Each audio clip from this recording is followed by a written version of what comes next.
Hello everyone, my name is Katie Doherty and I am currently teaching Year 5 here at North Anglia International School, and I am also responsible for leading our primary pupil council. Prior to coming to Hong Kong, I spent 6 years teaching at 2 different international schools in Shanghai and was also involved in my school's pupil councils there. So, having been involved in Pupil Voice for this number of years, it has become something that I'm quite passionate about. So, it is with this interest that I decided to run this workshop. So, the main goal is to share ideas and good practice and to explore different models to ultimately improve the impact and value of Pupil Voice. So, exploring Pupil Voice, how can we make an impact? So I thought I'd start off with an official definition. So what is a pupil council? It is a representative group of pupils elected by their peers to discuss matters about their education and raise concerns with the senior managers and governors of the school. A common picture of a pupil council. These groups are generally elected democratically, either through self-nomination or perhaps teacher nomination in some cases, and then with the class having the final vote of who they would like their representative to be. There are generally an average of 12 members with a roughly equal male to female ratio. Around 20% of staff receive training to support pupil councils, and communication to non-pupil council members and the rest of the members of the school community often go through either newsletters or school assemblies or representatives speaking and feeding back to their classes about different meeting topics. Unsurprisingly, very few pupil councils have a budget to work with, and those that do typically have a very small amount of money to work with. So, for example, was less than 3,000 Hong Kong dollars annually. During the discussions at the pupil council meetings, they are generally focused on making decisions and influencing change at local kind of school level.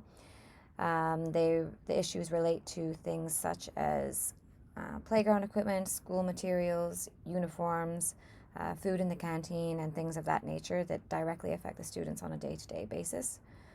They are generally not involved in the academic side of things or educational matters, for example, recruitment. However, in my own experience, I do know that some schools like to use pupil council to have a say on the interview process and have their say in different candidates for jobs that are available. Meetings take place either termly, fortnightly, or monthly. So if you are somebody that runs a pupil council yourself or involved in it in any way, does this common picture of a pupil council match what you've experienced at your own school? And just so everyone is aware, these facts and figures that I'm going through right now all came from a large-scale research project that was conducted by the University of Edinburgh in Scotland, and they surveyed all primary, secondary, and independent schools and had more than 1,000 responses from the different schools, from not only the teachers but the students as well. So it's quite representative of the pupil councils that are out there and should give us a good picture of what's going on. So if you were here at the workshop in person, then I would be giving you a few pictures, a few pages from this book called My Little Book of Big Freedoms by Chris Riddle. And the freedoms that are outlined in this book come from the United Nations, and they are very striking illustrations with very simple definitions of various freedoms that we know quite well and are very familiar with. So if you are at home, then you can click on this YouTube link here and you will see this book being read. So please feel free to go through as many pages as you'd like to get an idea. And the things that you can think about, the points that could be up for discussion are which rights of the ones listed in the book relate to the concept of having a democratically elected council? Can any or all of these rights be supported by having a pupil council? Do we need to be addressing these rights in a school setting, and is it our responsibility? To what extent do these rights, to what extent, do you think that these rights are recognized and accepted by different schools and or countries? So just some things to think about while looking through that book. It's a fantastic book if you'd like to have a look at it. So that brings us to our point of why there is a need for a democratically elected council. So research has found that children and young people overwhelmingly want to be involved in participative decision making in their school. And now, more and more, the value of children and young people's voices is being recognized in major education reforms. And this reflects a growing understanding and acceptance of Article 12 of the United Nations Convention of the Rights of the Child, commonly known as the CRC or UNCRC. So for those of you that are unfamiliar with this, it is a human rights treaty that began in 1990 and was and simply outlines the rights of a child, and nearly every country in the world agreed to those rights. Okay, so this has come from the SaveTheChildren.org website, from that charity, and I thought it was a really nice way of identifying a few more of the rights that do relate to Pupil Council. So with the first one being Article 12, as mentioned previously, which states that when important decisions are being made that affect you, you have the right to give your opinion and to be taken seriously. So this is obviously a very important one for children, specifically the taken seriously part. Lots of children perhaps are given opportunities to have their say, but are they actually listened to, and are they being respected and valued? That's a point to consider. Some of the other articles that come up, by the way, this has all been redone by the Save the Children charity, and they've transferred these rights into a more child-friendly language. So that's what we're seeing here. Article number 14 says that you have the right to think for yourself, to choose what you believe, and to practice your religion, provided this does not stop other people enjoying their rights. Your parents should support and guide you in these matters. Number 15 states that you have the right to set up or join a group and to meet together, provided this does not stop others from enjoying their rights. Number 3, whenever adults make decisions or do anything that affects you, they should always think about what is best for you.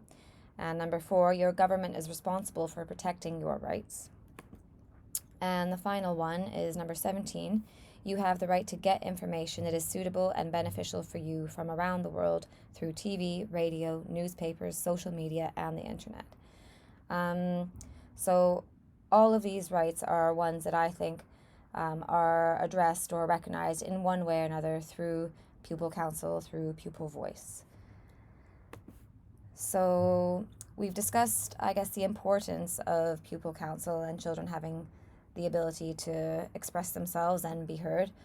But sometimes it's not always easy. So here we have some common barriers as cited in the research project that I mentioned before from the University of Edinburgh. So number 1, lack of adequate time. So lack of time for the meetings, for collecting views from the student body, for communicating information back to the students, planning and taking action. When we looked at the common picture of the Pupil Council earlier, you may remember that meetings often take place either once a term, so perhaps 3 times in a year, or once a month, or in some cases on a fortnightly basis. In my experience, that's generally not that much time to actually develop any one particular initiative or to make a real change. So time is definitely a big one. The second barrier is having relationships that are not positive with adult advisors and or decision makers, and sometimes the leadership members behind you. So having their support can always make a big difference to having an effective Pupil Council. Irregular student attendance at council meetings and inadequate preparation. This is also a big one in all my past schools and my past Pupil Council meetings. we often find ourselves chasing up missing students, trying to round people up off the playground. So that is definitely an issue.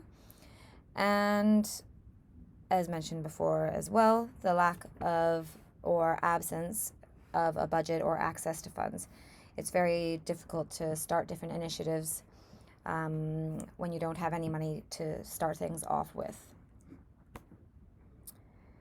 Okay, so this was an interesting point that I came across in my research. And it suggests that when pupils saw their pupil council as tokenistic, it had a greater impact in generating pupil disaffection than having no council at all. This means that the pupil council must be as effective as possible from the viewpoints of all concerned.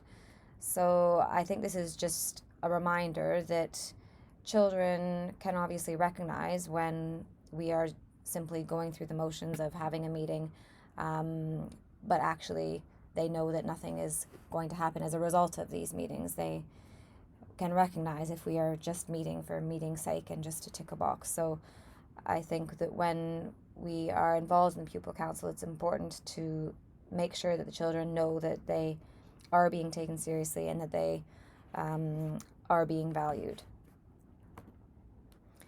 Okay, so this brings us to our model that we use here at North Anglia now. Over the last 6 years, we have tried and tested various different formats and various different ways to organize our pupil council. And what we are going to present here is what we have settled on, what we found to be quite effective. So we meet on a weekly basis, usually at lunchtime and for about 30 minutes if we can manage. We have designated a special meeting space, and as you can see in this picture here, this is in our school's makerspace, and in the background you can see that there is I guess a whiteboard wall where children can jot down ideas and explore and collaborate, and it's just a nice special space for the children to meet in, and they enjoy being in there. Little things like having the pupil council badges so that the children can take pride in their responsibilities and be recognized for what they're doing. Refreshments, again, a little thing but quite important to the children. In our school, the children all agreed that they wanted to have refreshments during their meeting times to make it a bit more fun. However, it was quite interesting that after having these snacks and refreshments for a period of time, they ended up voting to eliminate them altogether because they felt that the plastic juice bottles that they were having and the wrappers of the cereal bars, they felt that the waste and the litter that came from those things made it not worth it. So actually now we don't have any refreshments at all, but that was their choice and their decision. So yeah, and support from the senior leadership team, that is a big one. Support in terms of providing time to the teachers who are running the meetings, because if we are doing it on a weekly basis, that is quite a commitment. So having their support in that and perhaps providing you with time elsewhere, whether that be by taking away some of your lunch duty time or some other responsibility to balance things out, that is always helpful. But also their support in the initiatives that you're running. When they are on board with the things that you're doing, it makes things a lot easier. So the general point here is to make the children feel special. So in terms of the content and what we actually do during the meetings, I think when we have provided children with opportunities to lead and teach their peers, then that has been particularly effective for us. In these photos here, this photo and this photo, you can see our older pupil council members presenting to our two nursery schools, our Sai Kung and Tai Tam campuses, and they're teaching them all about gender equality, which was one of our initiatives a couple years back. And the children that were presenting, you can tell how much they enjoyed the experience, and you could see how much they got out of it. It was very valuable for them to be able to be the teachers on something and to present their information and to stand up in front of a group and speak. It was great for them, but also great for the children to hear things, to hear information not just from the teachers as usual, but from the students themselves.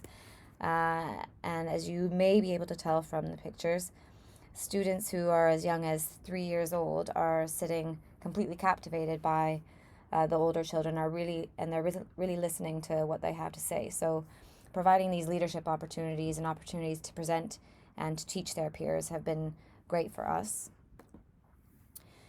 The United Nations global goals to bring focus to initiatives.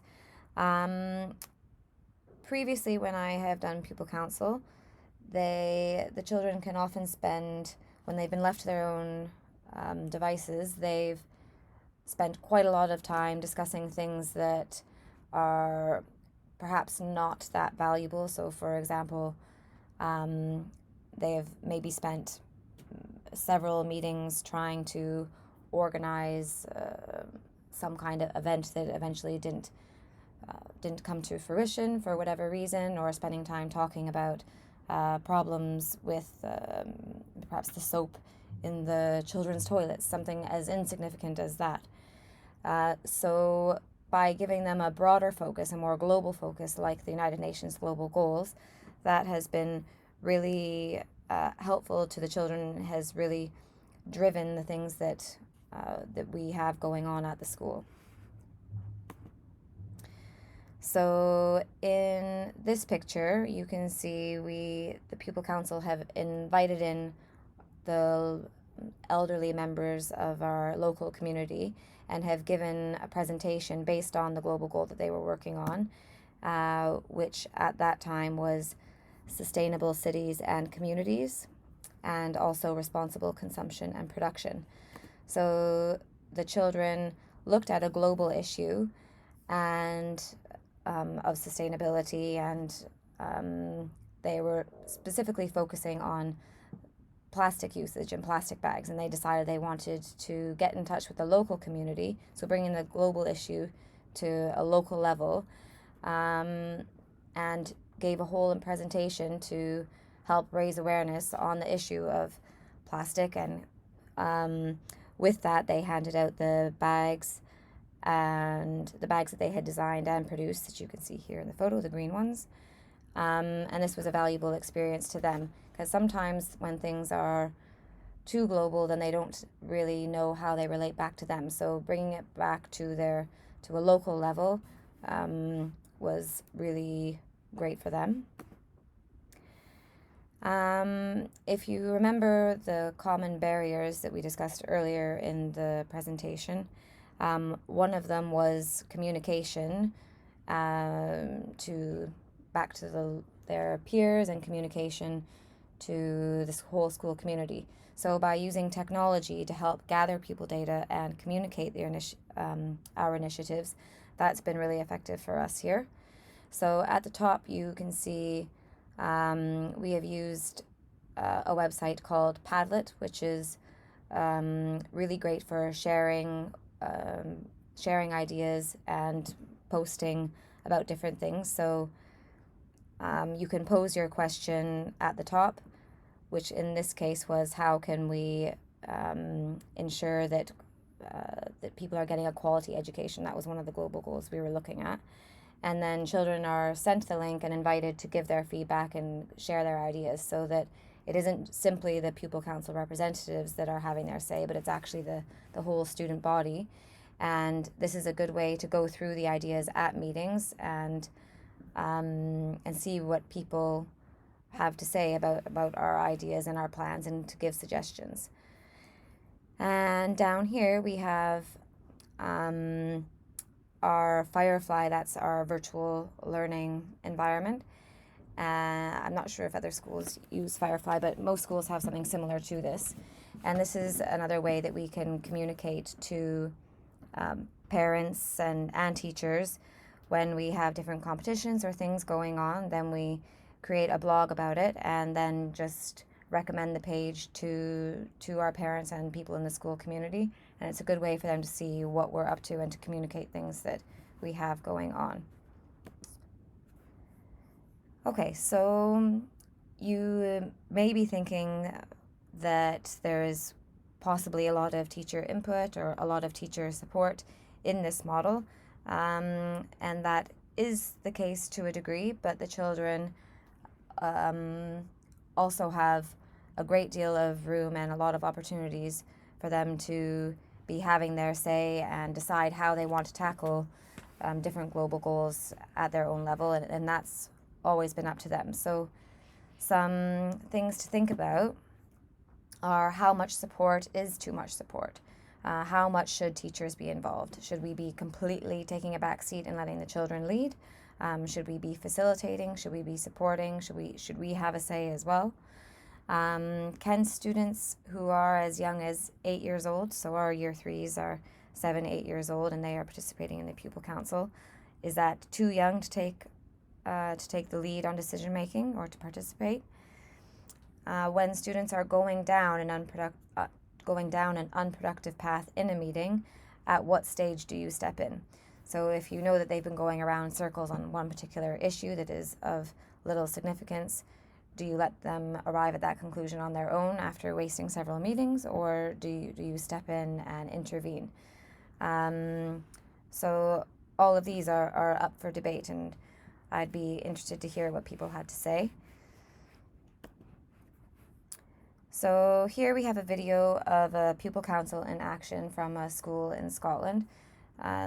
So I'd be interested to hear what people think about this and the pros and cons of this model. So have a look.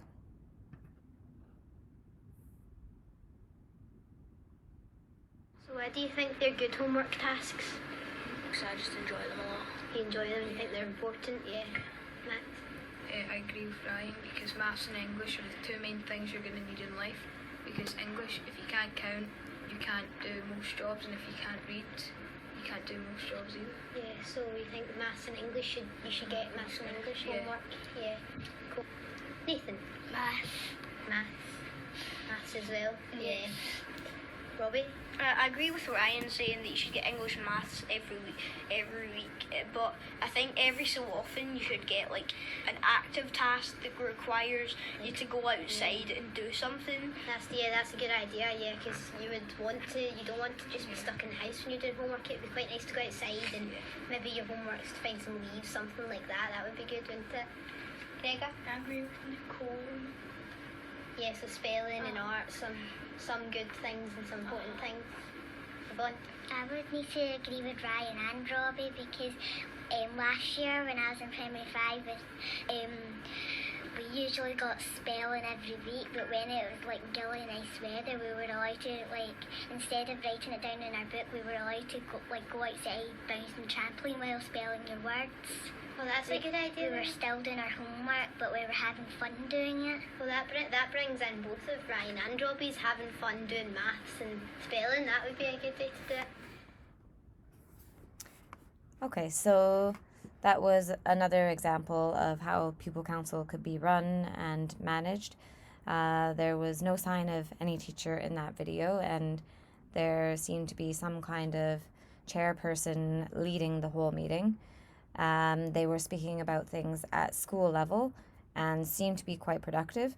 So should pupil councils, should they be staying in this lane and only looking at things that affect them directly at school level? So some further points for discussion.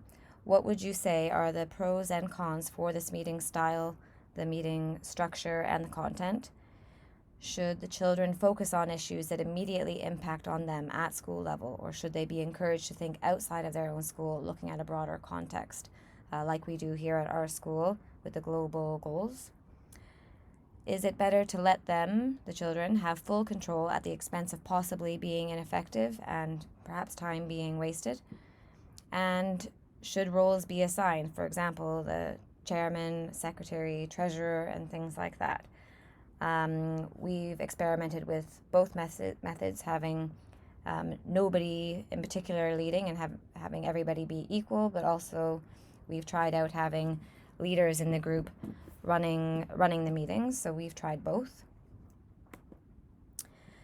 And finally, to conclude, some points to take away and some food for thought.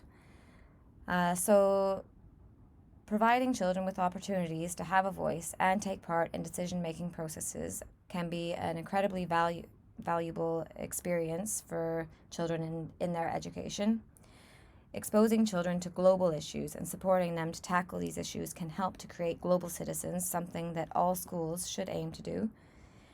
And finally, when leading and supporting your pupil council, we should make sure that children and their views are valued, and we should also provide them with real opportunities to make an impact.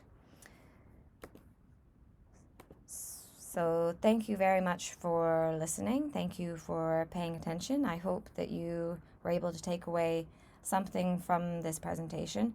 If you would like to look into any of the points that were discussed, then please feel free to explore any of these references. And if you have any comments to make, please feel free to comment below on the YouTube page. So thank you again for listening.